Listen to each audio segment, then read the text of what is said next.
this meter we're seeing here, I don't really trust it because the values is not always correct. So you can see these are two identical panels. These are Jinko 590 watts, and if you see there's no sun at all. So let's see the power we can get from this.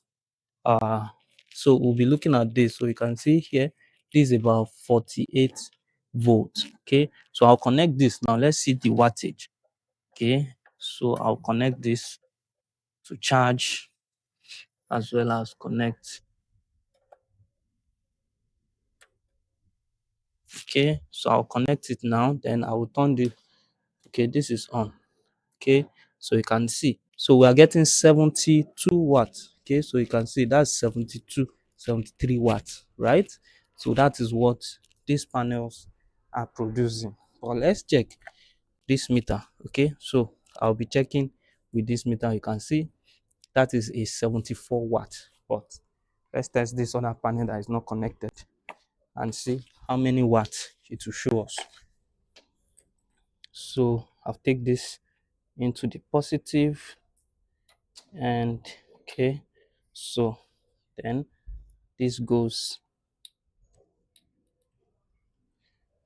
Okay, so you can see that. So you can see here, this is reading 49 volts. Okay, so I'll be testing manually. Okay, so let's see as manual test.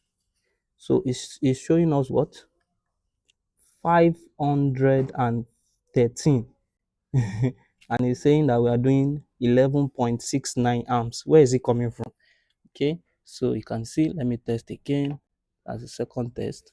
See, it's saying 497 watts. How is that possible? If you check this here, you see this panel is only doing 78 watts, which is through this MPPT. Okay, so 78 watts is what we are doing, but this guy is reading that we are doing 500 watts, even in the cloud when there's no sun at all. Okay, so I'll test again. So panel meter is on, and let's press. Okay, so you see 511 watts, 12 amps in the cloud. 12 amps in the cloud. So never believe this ELEJOY meter.